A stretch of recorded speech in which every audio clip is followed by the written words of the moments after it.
they saw what they saw, and they just shoot. They shoot. And now, and now we're here. Many victims of police brutality. We don't longer. My family, my wife, and my other son. When our kid was murdered, we don't longer. I know it sounds weird for people that don't know this pain, but we don't longer live anymore. We just exist. Um, so much that we had the college savings for Ruben, my son, and when he got murdered, the we almost went into bankruptcy, and we we have to use the 529 college savings to survive. I'm not complaining. I'm not looking for the empathy or sympathy. All I'm just saying is from the call, because this is the Marcos alert this is intended for that person in crisis when they pick up the phone and dial 911. When it's picked up on the other side, we need to make sure that we have very, very qualified person on the other side. I don't know the law in Virginia, and I don't know if the dispatchers how much of responsibility they know they have on their shoulders. I do not know, but we need to find a way to let them understand they will be accountable and responsible, just like I am accountable and responsible on my secular job. My employer would not forgive me if I make a mistake. Okay, just like that is no different. So that was my input. I know there will be more work to do and all that, but I think in my particular case, dispatchers, between the dispatcher and the police that are arriving at place, they must have a clear, when maybe not maybe let's say 80% clarity about what's going on, so that when they arrive, don't just shoot and kill. Ask. My wife was there. My other kid was in front of them. Why don't you take a second and ask, hey, what's going on? No. You just come over there, whatever is going on their head, and boom. And now it just to destroy them. We're from another country, from Mexico. We came pursuing that what you call happiness, the dream, and this is our dream. It's nothing. It turned what it was meant to be, the pursuit of happiness. It has become pure hell on earth.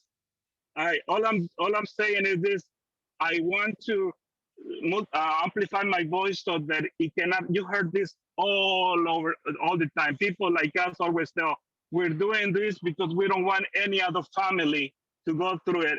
And honestly, I don't care about color, race, or not. I do not want any other family to experience what we experience, simply because two people, somehow the communication between the dispatcher and police, between whatever took place there, the end result, 15-year-old kid murdered. Thank you much for listening, but anyhow, that was my input. Mr. Urbina, let me just say, I thank you so much for speaking, for being present.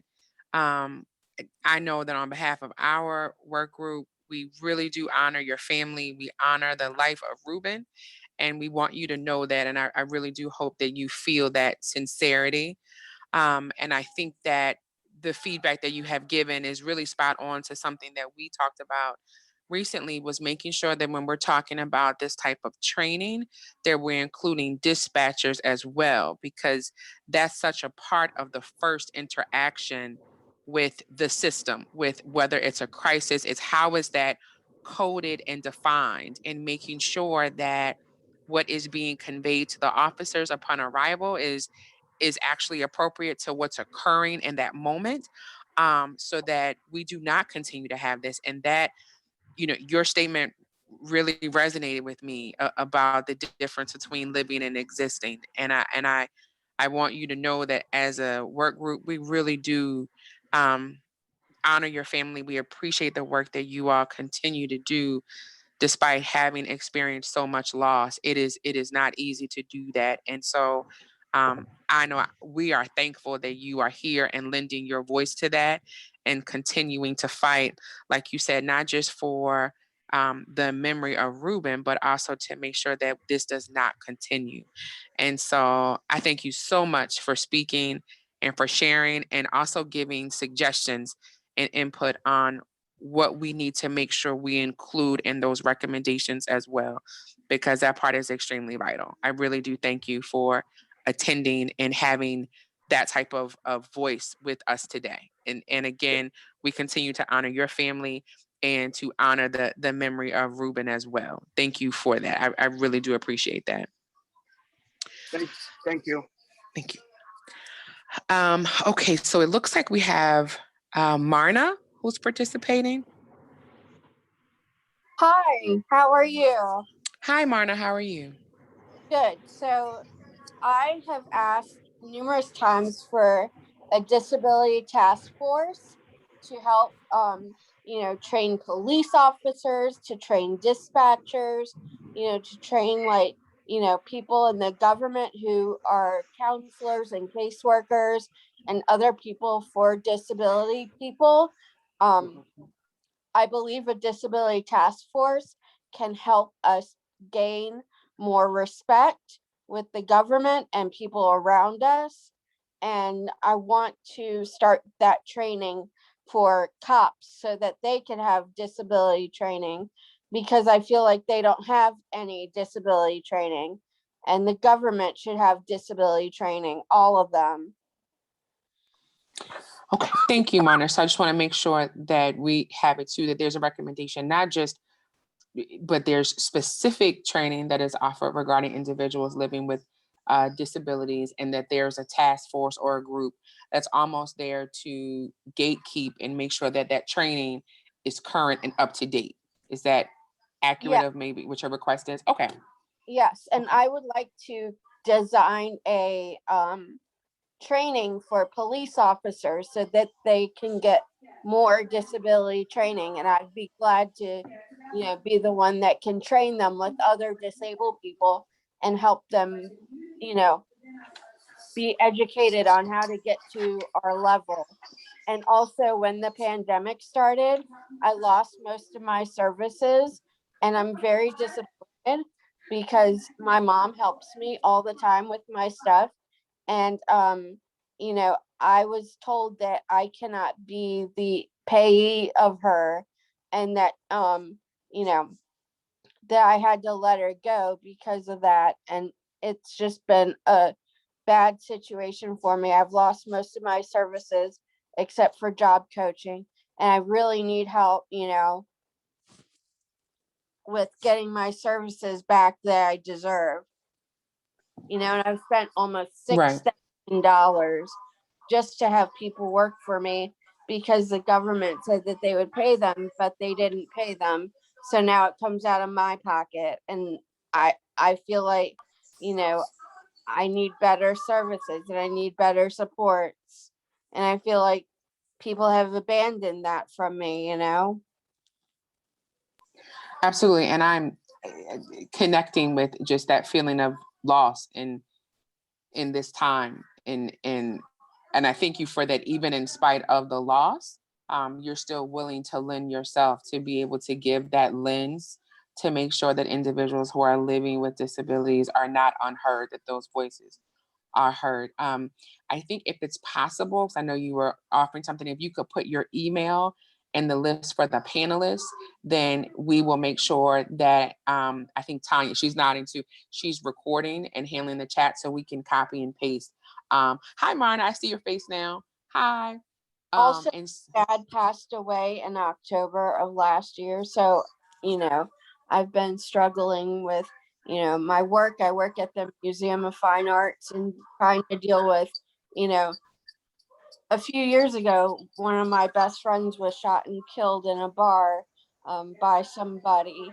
And, I've just been dealing with a lot of stuff, and I need help, and I haven't gotten it, and I deserve it. I really should have gotten support. And I feel like people have failed me, honestly. I understand, and we don't want you to continue having that feeling. If you're able to put your, and whether it's in, and let me also say this too, your post is only going to go to the panelists, so it's not to the public. So if it's your phone number, for instance, if you don't communicate, if email's not your thing, if you want to put your phone number in as well, we have your name, so we can automatically attribute it to that. So, and when you put it in, it's just the panelists who are going to see that. So the public won't see that contact information. So if it's name and email, or name and phone number and email, whichever one, that's fine. But I know everyone is kind of nodding to be able to connect you. Okay.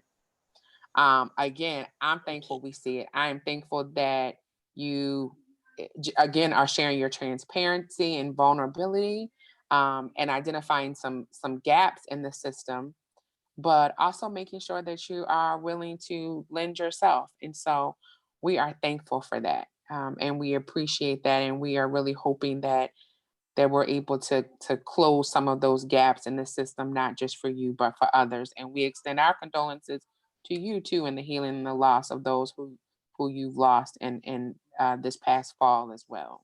Can someone meet with me and get me the help that I need? Because I really do need help. Yes, I've actually, thank you for that. I saw your information that you sent to the panelists, and I'm Tanya with the ARC, and I put our email open to the public as well. So we will definitely be in touch. Thank you for sharing. Thank you so much. And I'm sorry.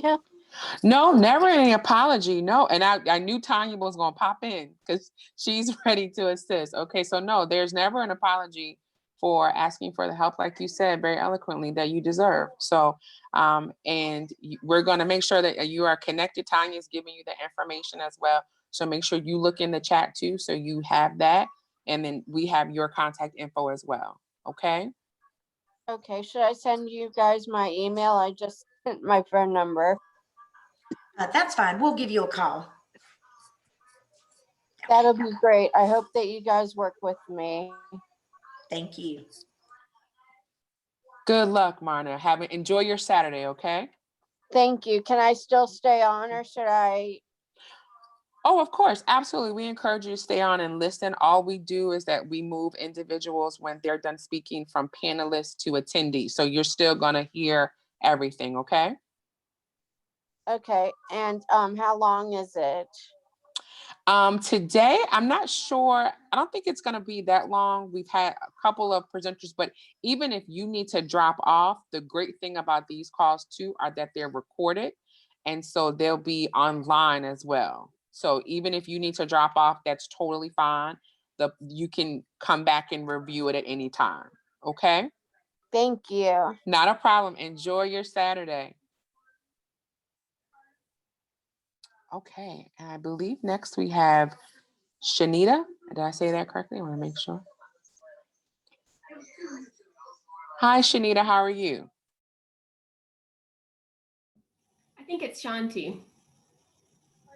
My apologies. Shanti, I'm sorry. I'm getting two folks. Hi. Hi, Shanti. Did I say that correctly? Shanti, yes, thank you. How are you? How are you? Well, I'm good. It was a little hard to hear about Ruben's passing, so I'm sitting with that a little sad, but I'm very encouraged by you all and so grateful that you're doing these community talks and discussions. And so I do want to share a few things. I have a number of family members who live with mental health issues, including a daughter and a sister. And I think that what you're doing is absolutely necessary here in Virginia. My daughter lives with bipolar and has some co-occurring issues. And every time that she has to be hospitalized, she never wants to be hospitalized when she's manic and off her meds. And so I have to go to the magistrate, or some family member does, and get an ECO. And it always includes being handcuffed and often manhandled by police, even though all the police now in Charlottesville are trained, supposedly trained. It's often very rough treatment. It's traumatizing. And she gets handcuffed being taken to the hospital. then very often there's not room at UVA or whatever hospital is, and then she gets handcuffed and shipped somewhere else in the state. And often, as is very often the case, not with her, is very common, she's hospitalized for 3 or 4 days, not even stabilized. And then within a week or so, we have to go through the same thing again. So she's handcuffed again twice. And this summer we had a particularly bad episode where I think she had to be hospitalized about 4 times. So she was handcuffed and brutalized by police, traumatized 8 times within a 2-month period. And in one of those times, including by police officers who are trained supposedly to work with mental health issues, she was slammed to the ground so hard that they took her to the hospital to get stitches and then took her to jail instead of the hospital, even though the police involved knew that she had mental health issues.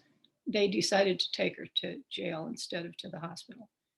So I think, and this is only one of a number of circumstances like this. So I think that mental health issues, unless there is some danger to somebody, some threat of danger, that it's not a police issue. And as much as I appreciate the training of police, which I think is really important and has been a positive change, that we should be moving towards, which I hope we are through this process that you're doing, moving towards a strategy that rarely involves the police. And so, for instance, I know in Austin, if you call 911 for a mental health thing, the dispatcher asks you, do you need police, fire, EMS, or mental health help? So I thought that was just fabulous. And I know they've been doing pilot programs in a number of cities across the country and having, as far as my reading, like really good results. So that's one thing that I highly recommend, that be a first thing, and that there be something like what they're doing in Denver, I guess, where for mental health calls, there are mental health vans and there's at least 2 people, probably a psychologist or social worker and a medic, who are sent out on the calls and only involve the police if there's either a history or an incident of danger. And I was just reflecting on the first person who responded on this call about his son. When my daughter's 35, she has an undergraduate degree. She's been a professional filmmaker. She's an attractive young woman. And so that's also been a danger with police. I'm just going to say that honestly, being propositioned and treated certain ways, which were inappropriate. But the very first time she was out in a different state, and I was here the first time before we knew there was a mental health issue and we didn't know what was going on. And a friend called me to tell me what was going on. So I was on the phone across the country, and I called around and people told me you have to call the police. That's the only way to get her to a hospital. And for almost an entire day, I was on the phone with a wonderful police officer who kept assuring me that she would be taken to a hospital. And they went out to the house and she wasn't a danger to herself or to them, even though she was seeing things, talking, strange, but she wasn't threatening to kill herself or kill somebody else. So they said, fine with us, goodbye. So all day long, this police officer even called me back. So I thought we were safe and everything was fine. And that was the only option, was through the police. And since it took 7-8 hours while this went on, with the police going out a couple of times, not doing anything, the last time this particular police officer that had been assuring me, he wasn't involved. And so they put out a call and the closest police officer answered the call, had no background in what had happened all day long. And they again manhandled her. And she was terrified. She was in a really traumatic state and didn't understand why the police was grabbing her. And so she fought back. And so again, they took her to jail. So her first mental health episode where she was psychotic, she wound up in jail instead of the hospital as I had been promised as her mother all day long by these police. And so she wound up in jail. And because of the police cam on the news that night, as a young woman who was fighting the police. So I have numerous stories like this, I'm sorry to say, and I've heard many more. So I just am a mother and a sister advocate for what you're doing and for us to move past CIT training, even though I think the police still should be trained, all of them, every one of them, again and again, but that we should be in this major move that you're involved in, we should really be advocating for a mental health van or vans in every community as much as we can. And I think along with that, because of what happens with people with mental health and being shot out of the hospital, it's so hard to get somebody into the hospital to begin with. And then you think you're safe and they're finally in the hospital and then they're let go in 3 or 4 days to make room or because of finances or whatever. And then they're rehospitalized. If you talk to any social worker here, that's common. And so because of that, I think maybe as part of this, if we had in cities a sort of day stabilization center, so that I think many people would not have to go to the hospital, which would mean they would not have to be handcuffed. It wouldn't be an issue of calling the police. We would have these mobile units, and maybe a certain percentage of the people that were having a crisis. I love that you don't call it a crisis, a health situation, because it is an illness. It's not a crime. That we could have day mental health stabilization places instead of hospitals. And I don't know what the research is on that and what percentage of people could be helped with that day stabilization, even taking themselves there, or a family member, or a crisis van, a mobile crisis van. But I think we would probably save a lot of money. We would certainly save so much extra traumatizing of these sensitive, vulnerable, beautiful people, and maybe be a little kinder to this part of our population. So I think that's it. There's a lot I could say, but I think that's it for now. And I so appreciate this opportunity. Let me start by thank you. And I know I can say these things on behalf of the work group. We really, really remain in awe of how many shared experiences we're hearing throughout this journey. This is the third of the community listening sessions we've had this week, and we walk away from each one hearing your lived experiences, and we don't take it lightly at all. And so thank you for sharing. Thank you for sharing the lived experience, the experience of your daughter as well. And I think you also identify several options, of one, taking that Austin sort of model. And when a person is calling into 911, like you said before, we know when you call into 911, they ask you, do you need fire, EMS, et cetera, but also including a mental health provider as well, so that a person is able to, going right back to, I think, the discussion that we've heard from Mr. Urbina as well today, of making sure from the onset of a person's interaction for help, their reach out for help, that we're actually defining that help, and we're defining what's needed. Because when our system can't define it, that's when I think we enter a different space. And so in hearing those recommendations and having mental health crisis vans, et cetera, I definitely understand that. And so I think that these are recommendations and suggestions that are very viable, or even having those sort of day crisis stabilization centers where a person is able to come in. They don't necessarily, if I'm hearing it correctly, that person is not necessarily arising to the need of a hospitalization, Right. but maybe almost triaging, a budding, unhealthy situation, so that they're able to receive the services that they need then, in efforts to be able to kind of center and stabilize, so that it doesn't, because hospitalizations are traumatizing.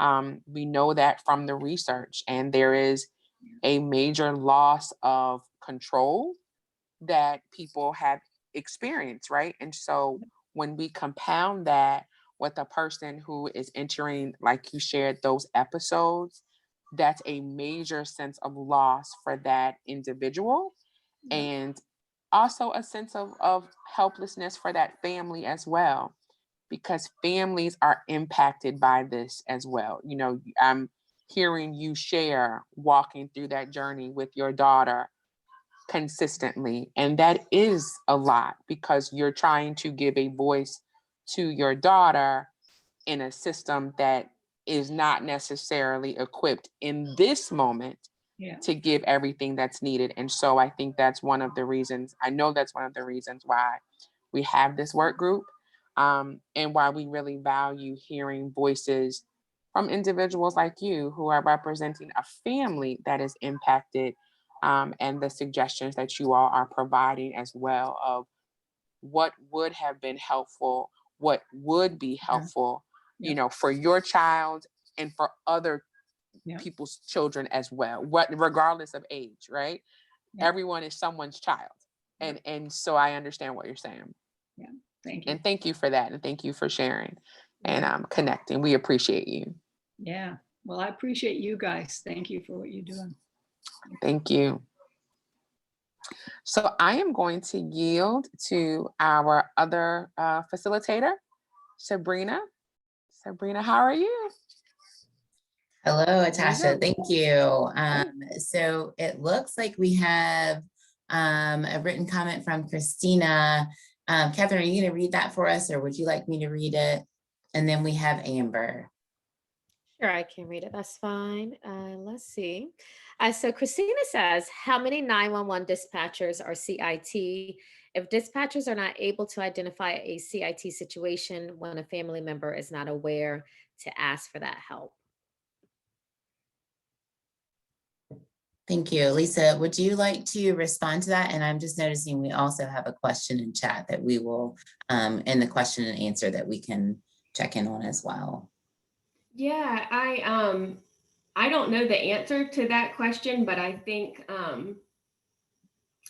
I think that having that as part of, you know, what communities work through as they're working through their plan, and actually putting a number on that, the importance of dispatch just keeps coming up as that sort of the connection between all these different parts. So I don't know the number. I don't want to take a guess, but I think there's a lot of work that could be done there at that dispatch, and then also the triage, right? So kind of figuring out where to go. So thank you for that comment.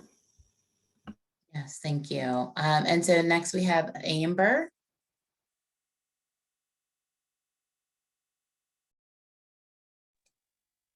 Hi.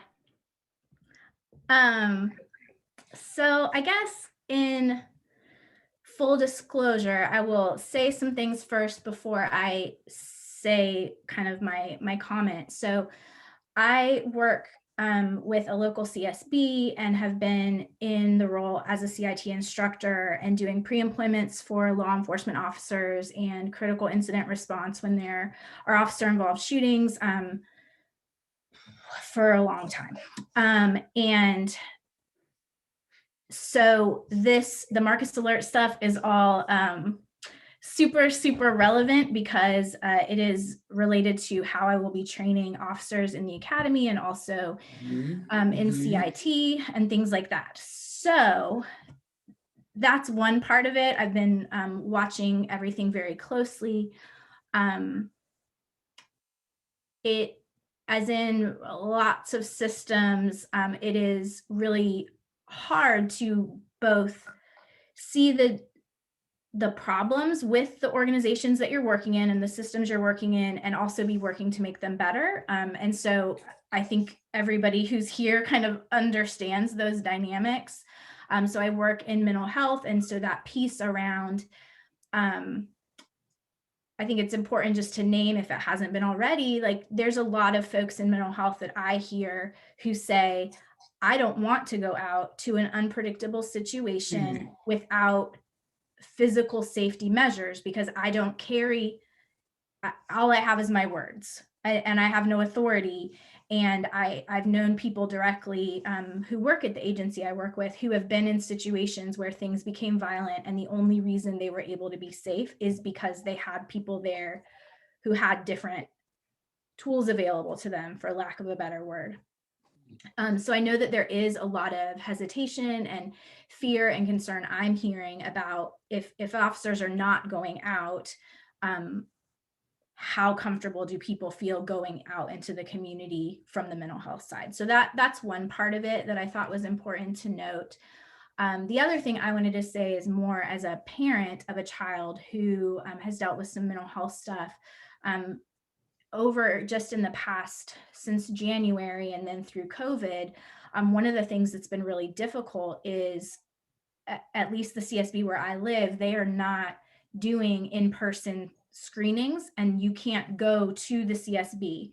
And so that has meant that we have had more police out than we typically would have because of COVID.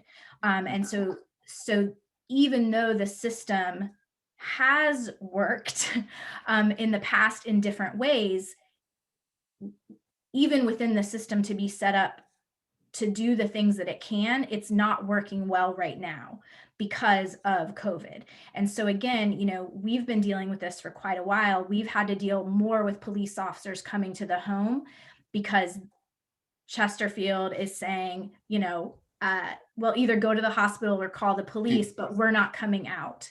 Or they're just doing a phone call, and really a phone call in a chaotic situation is not sufficient to navigate that. And so that was the main thing I wanted to point out. Really, just that the things that are in place because of COVID are even more difficult right now than they have been.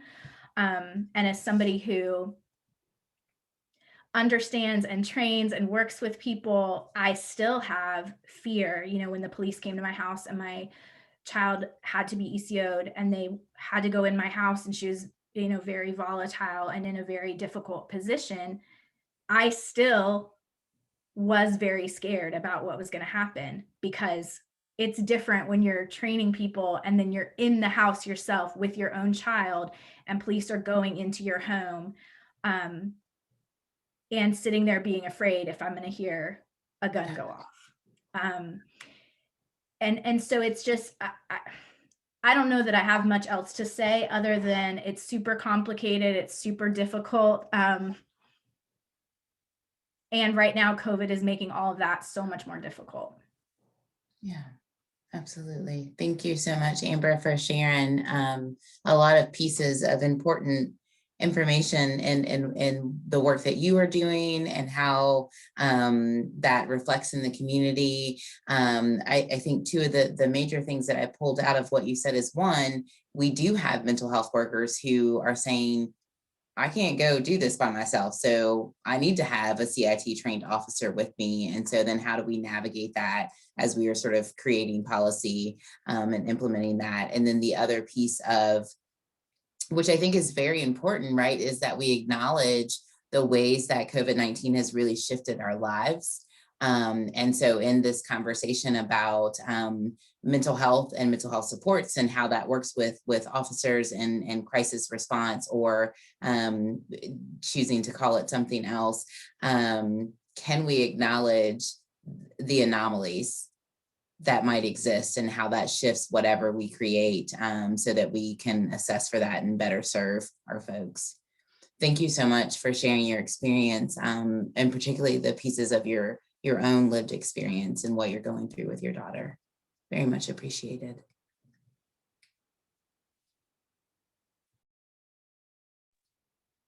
So go ahead. That's okay. So there is a question from someone. It says, will there be funding for CIT training for police officers to encourage more departments to get their officers trained, especially in rural areas? And then also, how will Marcus Alert be funded in rural areas where the CSB covers a large geographic area that has mountainous roads? There are areas in southwestern Virginia that may be an hour away due to the winding, curvy back roads.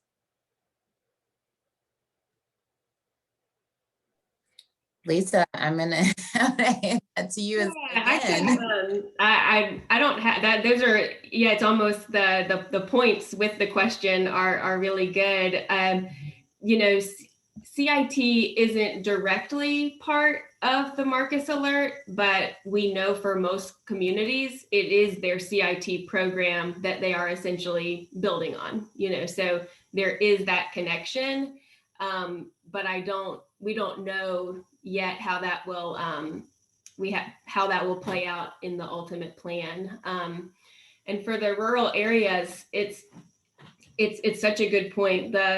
The model of mobile crisis that is being implemented through STEP Virginia, so sort of those a little bit more preventative crisis services that you might call at, you know, hopefully we'll get to a point where folks are calling it for any type of behavioral health crisis.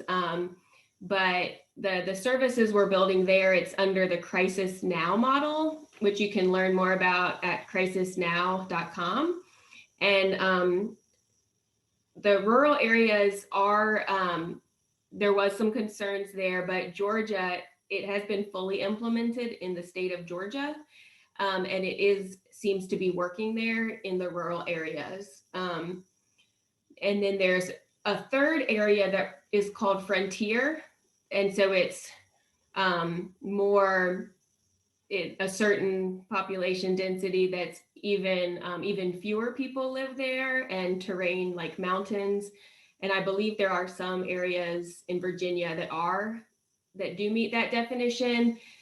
And there's not a full solution there. It does tend to be a little bit longer of a response time, but there are a lot of people trying to figure it out. Like in Colorado, they have a lot of that. So the rural piece it's going to be a really hard piece of it, but I think that, you know, we're going to do our best to address it in the plan. Thank you, Lisa, and thank you, Barbara, for that question. So it looks like we have a few comments as well. So I'm going to also check in again with Catherine. And then I just wanted to see if perhaps, Pat, would you like to share your comment?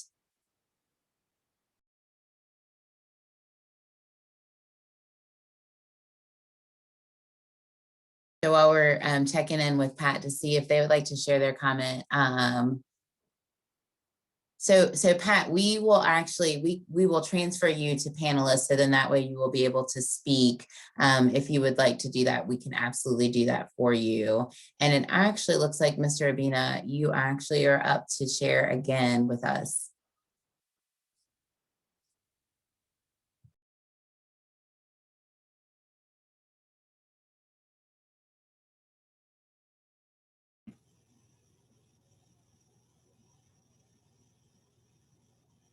We can read if you want us to read, I saw your, I had moved you over, but then I did see your comment too. So we can read your comment if that's better, since you're in the car.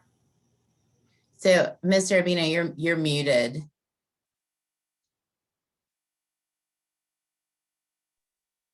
Okay. My turn? Yes, sir. Okay. Okay, as we work to make this community service a successful endeavor, we must not, because it's gonna take a lot of time, and we must not get discouraged. It can be done where it's gonna serve the community, and also it's gonna save many lives. How do I know?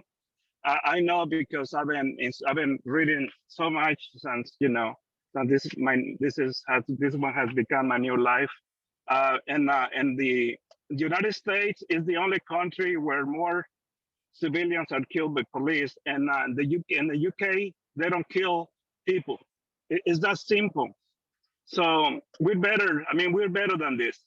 So the reason I'm not getting discouraged is because I know it can be done. If you have time, I invite you to do research and see instances in police records and see videos how the English deal with people on the streets and distress.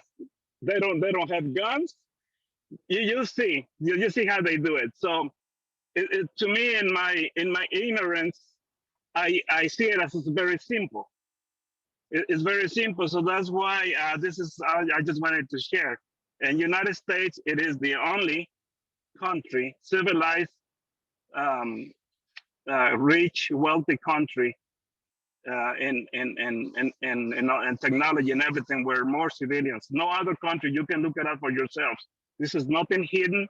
It's open out there for anyone who is interested and look it up. So yeah, we can be done. We just need to do well what we're doing, and also if you have time and see why, we're gonna use the UK as an example. The training, the training this police have, obviously is so different than here. The question is, let's find out. We're gonna dig it out and find out what exactly they're doing, and we're gonna implement it here. And I just dream of in the future generations, we're not gonna see kids being killed. No one, regardless of color, race, or ethnicity. I don't care what. No one, no person should die at the hands of police, much less if they're suffering an episode of a mental disability. Okay, thank you for listening. I just wanted to add that the UK as a country that is showing us how to do it.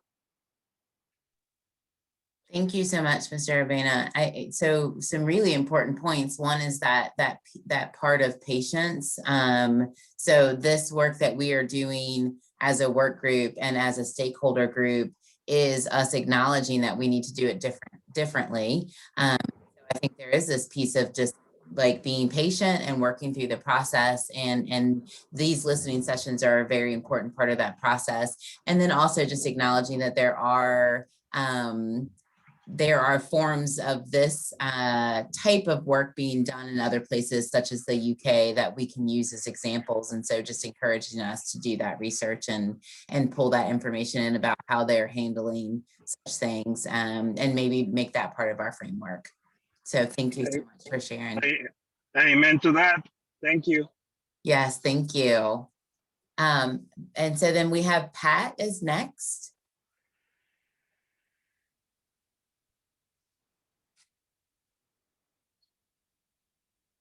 So you should be all the way pulled over, and then you just mute and unmute, and we're ready to hear.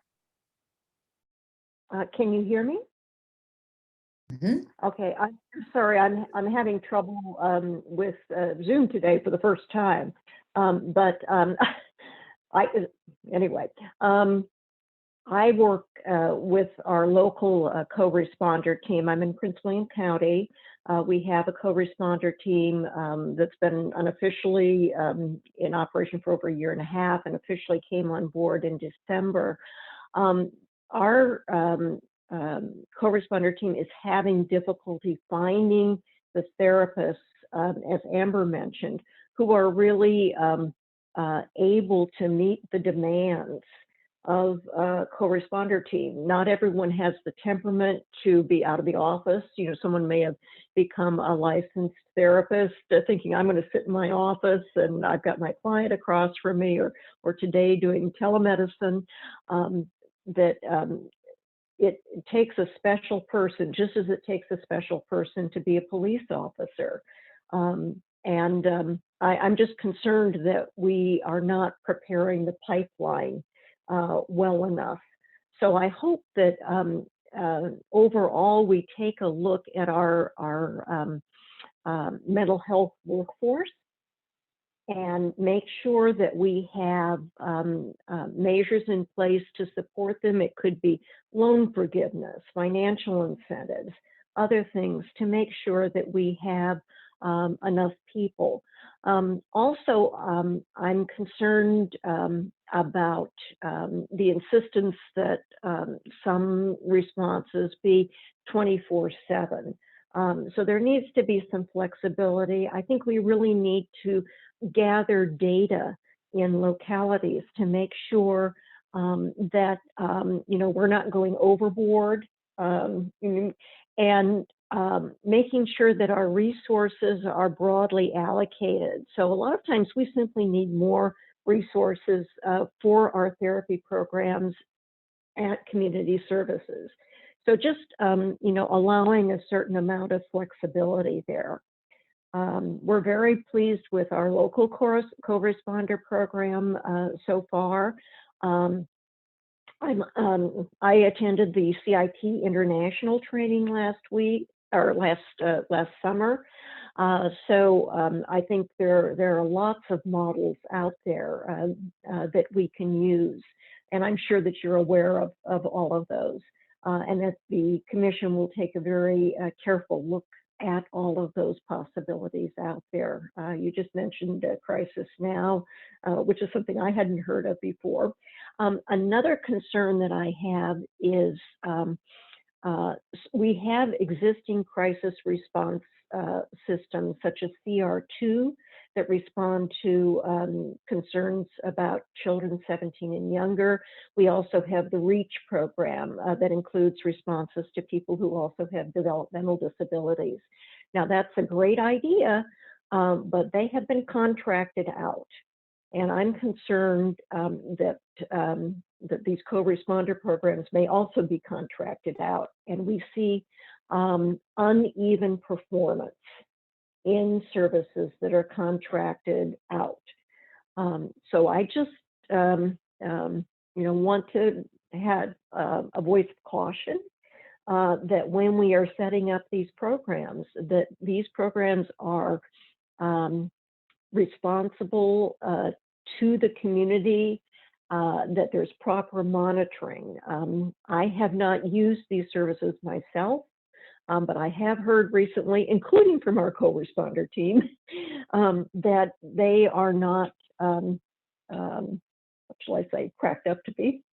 And I think we just need careful monitoring of those programs. So when you're setting up these new co-responder, the Marcus Alert programs, maybe it's a bias, but I just find that they're more responsive when they're directly under our Community Services Board and that they are government employees.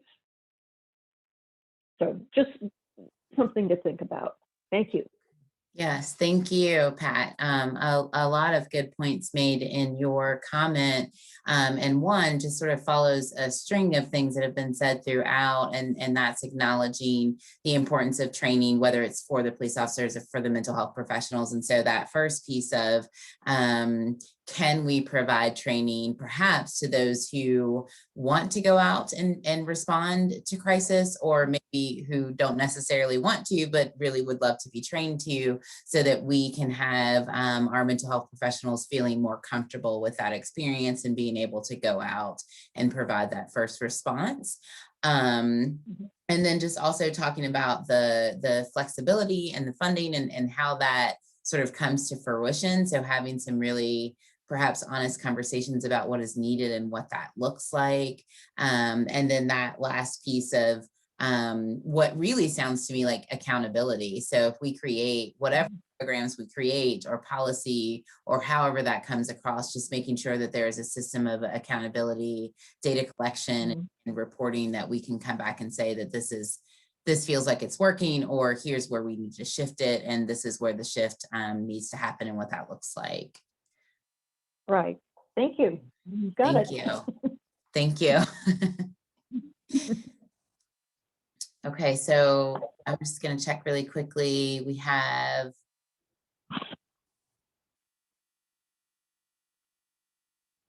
Catherine, are we at Rita, are you providing a public comment?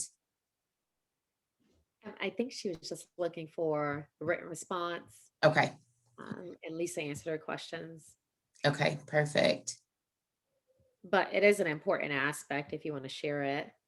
Sure. So absolutely. Let me just scroll up a little bit. So I'm new in the discussion, so have much to look back on. Is there consideration in the Marcus Alert in relationship participation in the 1988 implementation? Happy to just type or read more. Let's see if I can find Lisa's response. Rita, this is such a good point. Yes, we hope a big piece of the Marcus Alert will be about full diversion to 988. We just received a planning grant for 988 implementation. So hopefully that getting everyone together, we will be able to pull the Marcus Alert and 988 together. Okay. And I can jump in while you're queuing up, Shanti, just the idea for those on the line that are not familiar with 988. This is a federal law that recently passed that by July 16th, 2022, all states must have the 3-digit code 988 divert at the minimum to the National Suicide Prevention Lifeline. But most states, there's also a lot of crisis pieces in the bill. So most states are considering it more holistically, that it should connect to any of your crisis services. So trying to get them as hand in hand as possible. Thank you, Lisa. So it looks like we have Shanti and then Amber.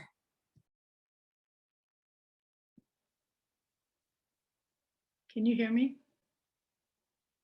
Okay. So I just have one other comment. I mean, and I don't know how useful this will be in what you're putting together, but it has occurred to me for such a long time that there's a missing in-between piece for getting help for people with mental health issues and co-occurring. And that is, if somebody doesn't have a therapist or their community service board, things are not open, or it's a weekend or at night or whatever, so there's no place to go for that. The only option at this point for most people is a hospital, emergency room, right? And many people in crisis particularly don't willingly walk into the hospital. And so then to get help, again, we have to call 911 or whatever's available. And the only way you can get help is if you say to them that this is a danger to self or others.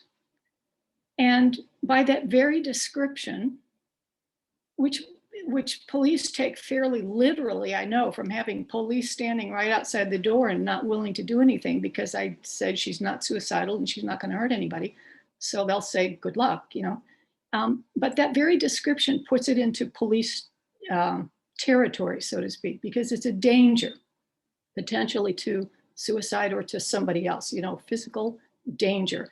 So then it becomes sort of in the criminal police category. So if somebody's not a clear and present danger, but clearly is in a mental health episode that needs help, that's where sort of this big problem lies. And it isn't just by definition or what words we use, it's a whole area. And that's where I think there may be some clarification about that area that helps define why we need a mobile health intervention, right? That's not the police, but there's nothing else there that's available unless there's a day stabilization or something like that. So it just occurs to me that this lack of definition of services for this area, which we all know very well, right? I mean, my daughter has never been a danger really to self or others, but I've had to, other than by some activities, that you have to describe to get an order to get somebody hospitalized. But I think somehow defining this area as being non-dangerous and non-criminal to help rally these resources, that maybe there's something in that very defining of it and making that whole area very clear for people to understand why we need these services and why it's almost never, I don't know what the statistics are, but rarely where it's necessary for police to even be involved. Anyway, that's all I wanted to say. Thank you. Thank you, Shanti, for sharing that. So an additional piece for us to consider is just the language that we use around what is happening and who is responding to what is happening, particularly in those instances where we need some help. Maybe we do need someone to respond, but it's not an issue of the person being a threat of harm to self or others. And so can we create some language around what that response looks like and what we say or need to hear on the other end of that line in order to make sure that the right folks show up. Okay, I'm going to pass it back over to Atasha to hopefully end us out in facilitation this afternoon. Thank you all so much for sharing with you. Thanks, Sabrina. I think, did I see we have one more comment? Is that Amber? Let me make sure we transfer Amber back over. Hey. Hey, Amber. Just the last thing I was going to say, and which I think is really, again, I don't know what all has been said in listening sessions, so if it's already been said, just a reminder. I think there are a lot of folks in mental health who don't trust law enforcement. I think there's a lot of folks in law enforcement who don't trust mental health.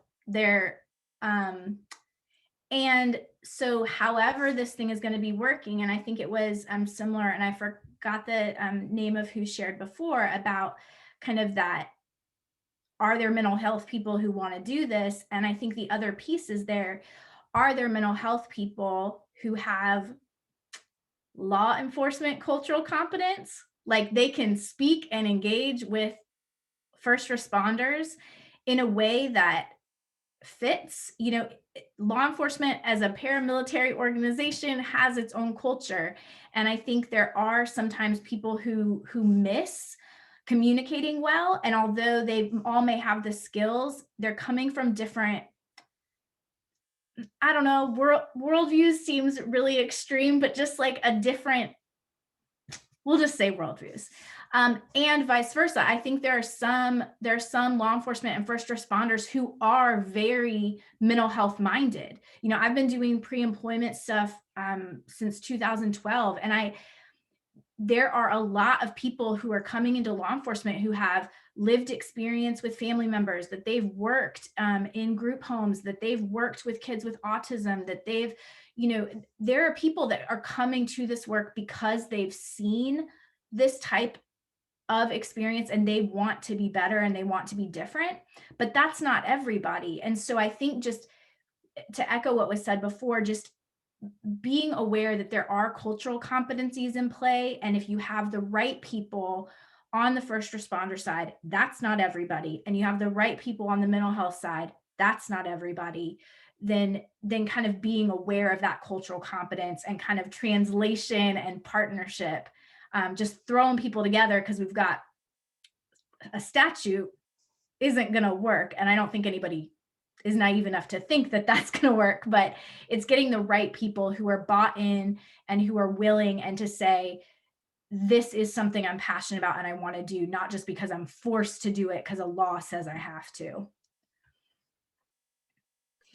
Absolutely, Amber. So, you know, a part of that becomes, again, this is not the space of every single person that, twofold, like you shared, is a clinician who can navigate that space of law enforcement. I know as a clinician, and I've worked in community mental health and then worked with in the criminal justice system and the first responder system, that is a different space to navigate because you really have to be able to walk in both worlds, the civilian world, and navigate and advocate for the individuals in the community, but also be able to navigate the space of, there are certain instructions that are given. There are, you know, getting the significance of when a person's saying they're working 3 to 4 shifts back to back, and what does that mean, and having to finish a shift and then come back and do paperwork and all of those things. And so I think a big part of what I know I'm hearing today in this listening session is that while we are enacting a law and statutes and guidance, we also have to make sure that we recognize that this will be something we have to start identifying specialized individuals on all sides of that spectrum so that we're able to do that, so that we've got clinicians, providers, et cetera, who see that lens and that worldview. I think you're spot on when you use that. And then that we recognize who are the law enforcement or first responders individuals who operate from that lens as well, so that we provide just a real person-centered approach. But we recognize that there are limitations within all systems because each person, you know, for instance, as a clinician, I'm not necessarily trained in one area, my degree could allow me to do that, but it would not be fair to the individuals receiving that service, right? Because I'm limited in my training in some areas. And so I appreciate that. And I think that makes a lot of sense that even though we know it, we do have to say it and bring that thought in the room so that the community also has an opportunity to see that we acknowledge that every person is not necessarily going to be trained in this. That makes sense. Thank you for that. Okay, and I think we have had a couple of written comments that have come in. Let me just make sure that we have everything. So, okay, we can read. And I'm going to, which comments are we asking to be read aloud? It's Mr. Joe Staffer. It's in regard to ECOs. He says he says the third criteria is an inability to make decisions to keep oneself safe. Absolutely. The comments of Shanti. Absolutely. I think that, and I think there was a follow up to Shanti's comment as well, which was how do we reduce stigma as well? And we know that that is a major area of discussion and intentionality, right? And so when we say intentionality, being very specific that we are working to reduce stigma, because we know that stigma, fear of being judged by others sometimes is what causes a person to not reach out for help. And we have to look as a system, how have we contributed to that stigma?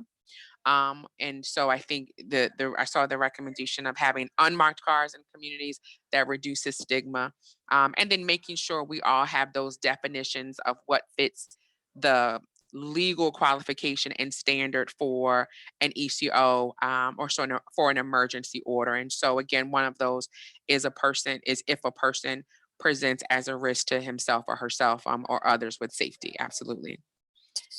And let me see. Is that it for our comments? Marna shared a few. Let's see. She says police officers don't know how to help disabled people because they can't get on their level. Some may think it's a chore. And she's just expressing frustration that she's tired of feeling like it's a problem. Thank you very much, Marna. And Marna also says police need bias training. Absolutely. All right, looks like we have one more. Let's read one last comment, and then we will call it for today's listening session. Some of these are, anything in the chat, we can definitely bring it back to the team. But I thought there was one more. Catherine, did you see another one to read, or was I mistaken? I think I saw what Pat was just posting about a person who's experiencing psychosis. They may present frustration or even fear or loss of control in a physical manner. And I think the example was like kicking a wastebasket, especially if they're in, say, an ECO or a hospital, et cetera, that could be viewed as a felony or destruction of property. And so I do think that's important to lend the discussion, to contribute to the discussion just in regards to an understanding of how loss of control, becoming emotionally unhealthy or unsafe in that space, sometimes the release is something physical. And so not necessarily to harm someone, but something like kicking a trash can out of frustration. Is there a way to understand that symptom as opposed to criminalizing it? If I think I have what you typed up, Pat, just kind of in a synopsis. Yes, okay. Whew, I did it. All right. So I think if that is it for today, I'm gonna yield this back to you, Lisa. I know, again, I'm always honored to hear everyone's shared stories and experiences, and because it highlights the areas that we have to work on, the work that we need to do. But I think it also highlights the fact that no one has given up on the system either. And that's the important part in making sure that we still have a desire to do what all of you all are sharing, which is make sure this does not continue happening. And so I'm always just thankful that you all are able to share that with us and trust us enough to hold a space for your lived experiences and the experiences of your family and your loved ones. That is a privilege to hear those experiences. And so we thank you for that. And I will yield to you, Lisa. Thank you so much. I just echo everything that Atasha shared. We're very grateful for your time. And we will be, analyzing these comments further. And like we said, there will be a survey coming out that will have a few more kind of detailed questions. So we'll advertise that in all the same ways so that hopefully we can reach you with that too. And that if you're willing, you would share that with other people that you think they might not have been comfortable coming to a session like this, but they might be comfortable sharing a survey. So thank you so much to everyone who came. Thank you to our facilitators, and thank you for our interpreters as well. So we'll send written comments to marcusalert@dbhds.virginia.gov, and anything will be reviewed. There will be a period, at least probably a month or two. All the meetings are open and you can find them on Commonwealth Calendar, but otherwise we'll be kind of getting to work with the writing. And then we will hold probably 2 public forums towards the end of this to share sort of where the plan is going. So look for that around, I would say probably May is when that would occur, so that we can kind of start to share while there's still a little moment for shaping. We'll share what we have so far. So thank you, everybody, and enjoy this beautiful day. Enjoy the day, everyone. Stay safe.